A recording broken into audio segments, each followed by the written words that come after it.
Greetings, salutations, happy Monday, November the 3rd, Monday, November 3rd, 2025, and we are post-Halloween, which means we're barreling towards Thanksgiving and then Christmas and New Year's and all the other holidays around there, and 2026 is frighteningly close. Well, I don't know if it's frightening. To be honest with you, I say get on with it. 2025's been one hell of a year, so let's see what we can make out of 2026. Today in history, there's a bunch of notable events. There's presidents who were elected because obviously it's November and different things. But the one that caught my eye today in random news is that the first automobile show in the United States opened at New York's Madison Square Garden under the auspices of the Automobile Club of America in 1900. So 1900, that's 125 years ago today, the first automobile show. And look at where we're at now. We're literally talking about flying vehicles to deliver things for us, autonomous driving vehicles. It's becoming the Jetsons for real. It's kind of crazy. So what are we doing today? Let's see. Weather-wise, it's fall. And let's see. It's 56 degrees currently. Fahrenheit, it's going to reach a high of 58 degrees. So not much warmer. Kind of cloudy.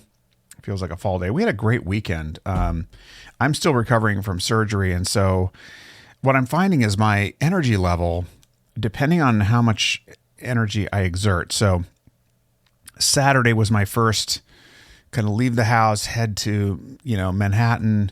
And it was great. Had great energy until about 1:00. And then I made it home pretty quickly and just crashed because I knew I'd spent my allotment. And it's amazing how much energy is going on behind the scenes to just repair, recuperate, recover as I'm still a week out of surgery. So that was interesting. And then Sunday, we really missed out on apple picking this year. I love apple picking. I love the fall. I love the cinnamon and the donuts and the apples and all the jams and just the whole scene. The kids running around, the hay bales, and I don't know. It's very nostalgic for me.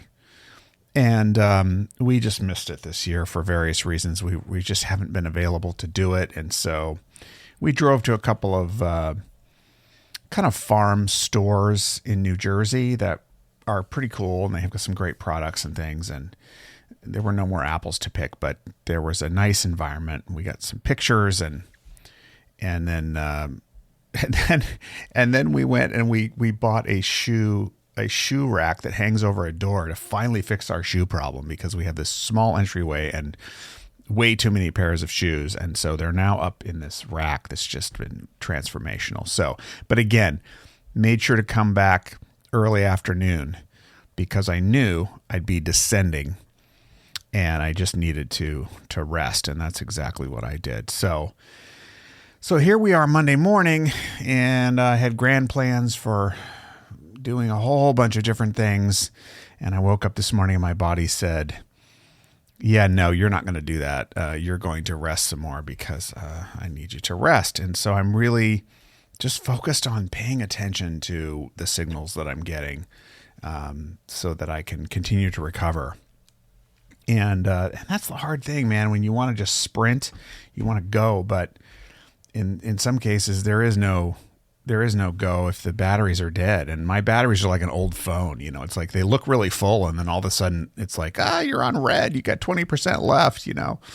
That's this morning. I was really reminded of that. So I'll be taking it easy, working, but very slowly and doing less than I had wanted to do, but I'll make whatever the less that is very meaningful. And that'll be good enough for today.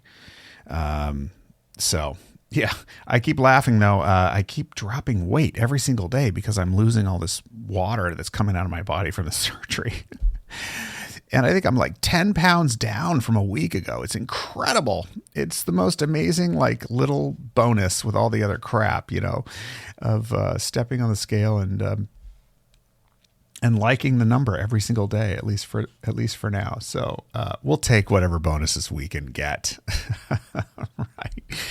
So listen, as we start this week, I'm a little late to produce this morning because I wasn't feeling great, and so I needed a little time.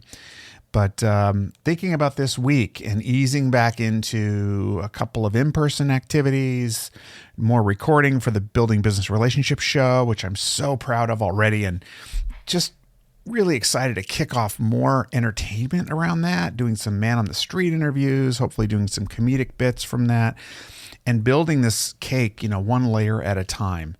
But one thing that I'm reflecting on lately is that as I talk to people about the show and I explain my vision for the show, a few people have really gotten it quickly. They say, wow, there's nothing like that right now. There's in the business show, arena. There's nothing exactly like what I'm describing. And I think it's such an incredible gift to have something that I know is unique, and that when we pull it off, it's going to be fantastic. And the world will say, why didn't we have this before? It's so obvious. But, to really amp up the entertainment in a business show, to make it watchable and enjoyable and viral, if you will, and fun, I think it's going to be really, really exciting. And I don't know exactly how we're going to get there. We're going to need some help. We're going to need sponsorships early. We're going to need all kinds of things, but all those resources are there. I know they are. But here's the thing that's really been on my mind is that when you're doing something that's not the norm, it's going to be very hard for a lot of people to see it.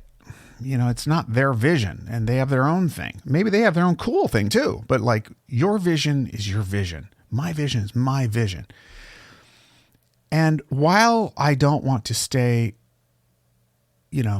stubbornly attached to certain details around it, I can stay attached to the vision itself. The details are fungible, but the vision, that I can own. And well-meaning people who actually even want to help you, may kick you off your horse, throw you off your track if you let them. And I think it's really important to understand that when you're building something new, that there's a lot of people who aren't going to get it, and it's okay. And it doesn't mean that you stop because they don't get it and they say, well, do this other thing because that's how it works. Well, okay. That's how it's worked for other people and maybe a lot of other people, but that doesn't mean it has to be that way for you. And knowing the difference between, tried and true, and there are certain realities of physics and et cetera that we do have to pay attention to, but also if you're going to break the mold, you do have to break the mold. And I had a meeting last week with somebody who really, really sees what I'm doing and appreciates it for what it is. And it was so validating for her to say what she said to me about it. And it was such a reminder that making something new means a lot of people aren't going to get it until you make it. And so you're better off spending your time making it than explaining it to people who may not get it. And then they'll get it and they'll be along for the ride. So whatever it is that you're trying to create that's new, keep at it. Details are fungible. The vision, own it. Hang on to it. It's yours. And it's beautiful. All right, with that, I'll wish you a great rest of your Monday. Or maybe it's Tuesday. We do have a lot of listeners in Asia. So thank you for listening so much. Please do give us a good recommendation on Apple. I need to check the stats on that lately to see if anyone's done it. So if you have, I apologize for not acknowledging you.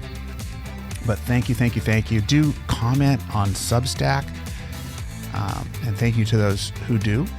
And most of all, be good to yourself and others. And we will check back again with you tomorrow. Bye-bye for now.